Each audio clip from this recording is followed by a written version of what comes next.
नमस्कार दोस्तों, short class में आप सभी का स्वागत है। मेरा नाम है चंद्रेश उपाध्याय और आप देख रहे हैं HT365। चलिए आज का जो हमारा क्लास है उसको जो है प्रारंभ करते हैं। आज का जो हमारा सेशन है वो हमारा साहित्यिक शोध के ऊपर जो है वो आधारित है, यानी कि आज हम साहित्यिक शोध के ऊपर जो है वो चर्चा करने वाले हैं। तो सबसे पहले आपको बता दूं साहित्यिक शोध से पहले कि हमें प्राचीन इतिहास यानी कि भारत के प्राचीन इतिहास के बारे में अगर हम चर्चा करते हैं तो उसके जानकारी का जो हमें स्रोत देखने को मिलता है वो हमें पहले जो है वो दो प्रकार के जो है वो स्रोत देखने को मिलते हैं। पहला जो है वह हमारा साहित्यिक स्रोत है, यानी कि जो हमें रचनाएं प्राप्त हुई हैं, जो ग्रंथ प्राप्त हुए हैं वो हमें देखने को मिलते हैं। और उसके बाद जो हमें है पुरातात्विक स्रोत हमें देखने को मिलती है, जो कि खुदाई से प्राप्त हुए ज्ञान है। जैसे कि उसमें आप देखेंगे कि शिलालेख हैं, अभिलेख हैं, सिक्के हैं, मुहर हैं, मृदभांड हैं, इन सभी प्रकार के स्मारक हैं। ये सारी चीजें जो है वो हमें देखने को मिल जाती है पुरातात्विक स्रोत के अंतर्गत। तो हम उनके ऊपर जो है वो बाद में चर्चा करेंगे। आज हम साहित्यिक स्रोत के ऊपर जो है चर्चा करने वाले हैं और आज हम इनके ऊपर जो है वो देखेंगे। तो साहित्यिक स्रोत के अंदर आप देखेंगे इसमें हमें जो है वो तीन प्रकार के जो है वो ग्रंथ पहले जो है वो देखने को मिलते हैं। पहला जो ग्रंथ है वो हमारा धार्मिक ग्रंथ है, यानी कि पहला जो है वो हमारा धार्मिक ग्रंथ है। दूसरा जो है हमारा लैखिक ग्रंथ है और तीसरा जो है वो विदेशी यात्राओं के वृत्तांत है। जो भारत में विदेशी यात्री आए हैं उन्होंने भारत के बारे में क्या क्या लिखा है उसमें जो है हम चर्चा कर लेंगे। उसके बाद हम देखेंगे कि जो हमें धार्मिक ग्रंथ देखने को मिलता है इसमें भी हमें जो है तीन प्रकार के धार्मिक ग्रंथ देखने को मिलते हैं।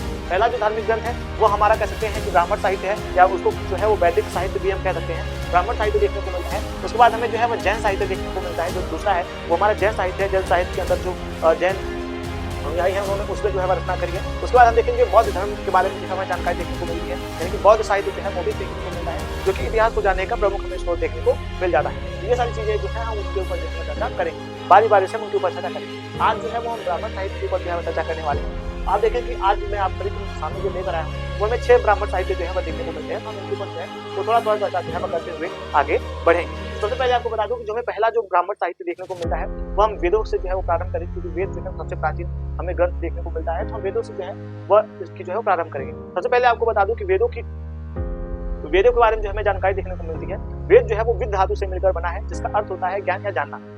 जिसका अर्थ होता है जानना, यानी कि इसका जो हमें शाब्दिक अर्थ देखने को मिलता है वो ज्ञान से देख सकते हैं। वेदों की रचना करने वाले यानी कि संकलनकर्ता को जो है वो वेद व्यास यानी कि कृष्णादोपायन वेद व्यास जो है वो कहा गया है। आपको बता दूं कि वेदों की जो हमें संख्या देखने को मिलती है वो हमें 4 देखने को मिलती है, जिसमें ऋग्वेद, सामवेद, यजुर्वेद और अथर्ववेद देखने को मिल जाती है। आपको बता दूं कि वेदों को जो है वो अलग अलग नामों से भी जाना जाता है, जैसे कि देव निर्मित, यानी कि इसकी जो रचना है वो देवों के द्वारा जो है की गई है। अपौरुष यानी कि इसकी रचना किसी ने पुरुष ने नहीं की है।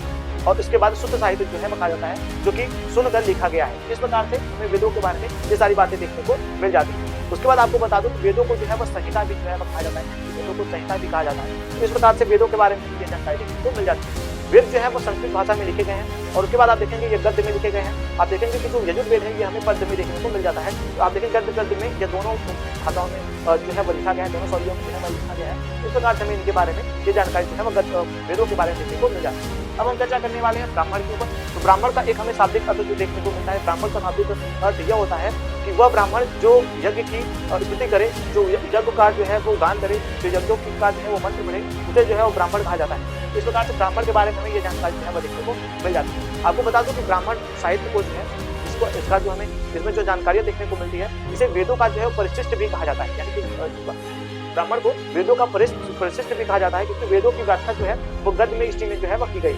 इस प्रकार से हमें इसके बारे में ये जानकारी देखने को मिल जाता है। आपको बता दूं कि ब्राह्मण के अंदर जो है वो जो हमें एक राजा देखने को मिलते हैं परीक्षित। राजा परीक्षित से लेकर के जो हमें बिंबिसार है हर्यक वंश के यहाँ तक का इतिहासों का जो जानकारी है वो हमें ब्राह्मण में देखने को मिलता है। इसलिए ब्राह्मण एक महत्वपूर्ण है वो जानकारी हमें जरूर देखने को मिलता है, जो प्राचीन भारत के इतिहास में जो हर्यक वंश से पहले की जो इतिहास है उसका जो है प्रमुख हमें कारण एक हमें प्रमुख जो है वो बिंदु देखने को मिल जाता है। जो चर्चा करी हमने ब्राह्मण के बारे में, अब हम चर्चा करेंगे आर्डक के बारे में। आर्डक के बारे में एक प्रमुख बात आपको बता दूं, आर्डक का अर्थ है आर्ड का अर्थ है जंगल और यज्ञ का अर्थ है ज्ञान, यानी कि जंगल में प्राप्त ज्ञान, यानी कि जंगल में जो प्राप्त ज्ञान है उसको आर्डक के अंतर्गत रखा गया जाता है। और एक बात आपको बता दूं, इसमें जो है वो विभिन्न प्रकार के आध्यात्मिक और जो दार्शनिक कह सकते हैं कि दार्शनिक समस्याओं का जो है वो विवेचना इसमें जो है वो की गई है, यानी कि इसमें जो है वो आध्यात्मिक और दार्शनिक जो कह सकते हैं कि समस्याओं का जो विवेचना है वो इसमें जो है वो किया गया है आर्डकों में। उसके बाद आपको बता दूं कि आर्डक को जो है वो रहस्य भी कहा जाता है, आर्डक को रहस्य भी कहा जाता है। आर्डक का एक प्रमुख जो हमें ग्रंथ देखने को मिलता है, यानी प्रमुख जो विषय देखने को मिलता है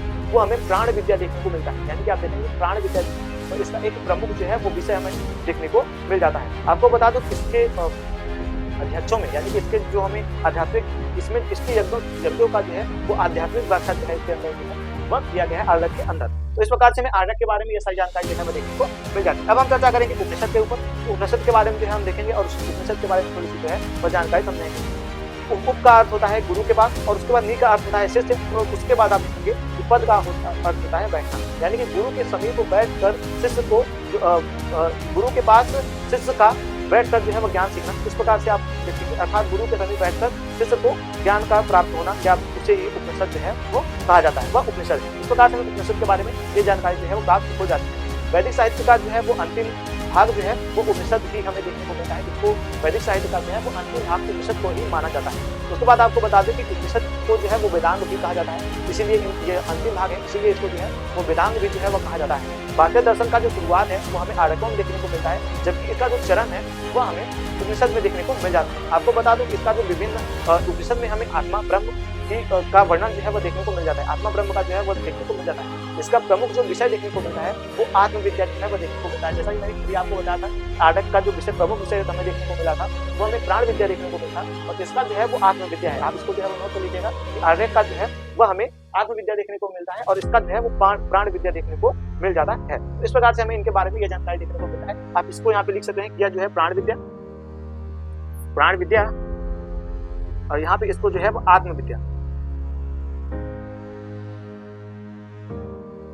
आप जो है वो भूलेंगे नहीं किसमें क्या है। कभी कभी क्वेश्चन आपसे ऐसे पूछे जाते हैं कि आर्यक में किसकी जानकारी है, तो आपको याद रखना है कि प्राण विद्या की, और उपनिषद में जो है वो आत्मविद्या की जानकारी में देखने को मिल जाता है। आपको बता दूं उपनिषदों की जो रचना की गई है वो गंगा घाटी में ही की गई है, यानी कि गंगा घाटी में जो है वो इसका निर्माण किया गया है। और आपको बता दूं इसका निर्माण करने का जो श्रेय हमें देखने को मिलता है वो ब्राह्मणों को ना देकर के जो है वो क्षत्रियों को दिया गया है, क्योंकि क्षत्रियों का इसमें जो है वो प्रमुख हमें भूमिका जो है देखने को मिल जाता है उपनिषद में।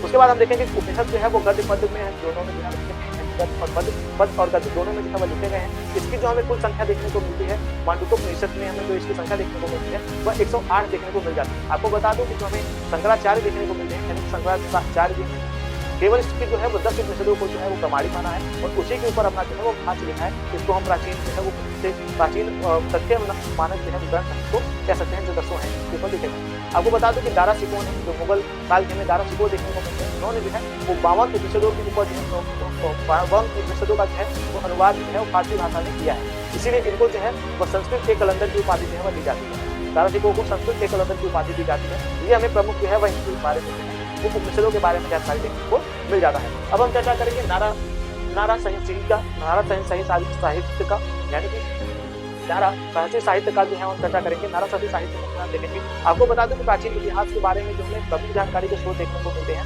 जो कई हमारे ऊपर जो विदेशी विद्वान हैं वो आरोप लगाते हैं कि भारतीयों को जो है वो ध्यान देकर की जानकारी का जो है वो पता नहीं था, उसका तोड़ जो है वो हमें इसमें जो है वो देखने को मिल जाता है। क्योंकि इसमें आप देखेंगे कि ऋषियों के बारे में जो है वो कहानी का स्रोत हमें इसमें जो है वो देखने को मिलता है, राजाओं के बारे में जो है वो कहानी का स्रोत देखने को मिलता है। ये सारी बातें जो है वो नारा सहसी साहित्य में जो है वो देखने को मिल जाती है। इससे हमें यह जानकारी प्राप्त होती है कि प्राचीन भारतीयों को इतिहास लेखन की जानकारी थी, भले ही वो इसको जो है वो कविता के माध्यम से, कहानियों के माध्यम से जो है वह लिखते थे, लेकिन वह लिखते थे उनको लेखन की जो जानकारी है वह इस प्रकार से हमें इनके बारे में जो है वो चर्चा करेंगे। अब हम देखेंगे वेदांत के बारे में। वेदांत के बारे में आपको बता दूं यह जो है वो वेदों के अंग नहीं माना जाता, यानी वेदांत जो है वो वेदों का अंग जो है वह नहीं माना जाता। और आप देखेंगे वेदांगों की जो हमें संख्या देखने को मिलती है वह 6 देखने को मिल जाती है। इसकी तुलना भी जो है वो शरीर के 6 अंगों से जो है की गई है। पहला जो हमें देखने को मिलता है वह है हमारा निरुक्त जो है उसकी तुलना जो है वो कान से जो है की गई है। उसके बाद आपको बता दो दूसरा जो है वो ज्योति है। ज्योति की जो ज्योति है उसकी जो तुलना की गई है वो नेत्र से की गई है। उसके बाद आप देखेंगे तीसरा जो है वो हमें शिक्षा देखने को मिलता है। शिक्षा का जो हमें तुलना किया गया है वो नासिका से किया गया है। और छठा जो है वो कल्प हमें पचा जो है वो कल्प देखने को मिलती है। कल्प का जो जैसे तुलना किया गया है वो हाथ से किया गया है। और छठा जो हमें देखने को मिलता है वो हमें छंद देखने को मिलता है, और छंद की तुलना जो है वो पैर से की गई है। इस प्रकार से हमारा आज का जो सेशन था वो साहित्यिक शोध के ऊपर जो है पूरा हमने जो है वो साहित्यिक शोध के बारे में चर्चा करी। आपको ये क्लास कैसी लगी कमेंट सेक्शन में जरूर बताइएगा। अगर आपको कोई डाउट हो, कोई क्वेश्चन हो तो कमेंट सेक्शन में जरूर पूछिएगा। उम्मीद करता हूँ कि आपको ये क्लास पसंद आएगी, तो आप इस चैनल को जो है वो सब्सक्राइब कर लें और अपने दोस्तों के साथ जरूर शेयर कर लें। मिलेंगे आपके नेक्स्ट क्लास में। चलते हैं, जय हिंद।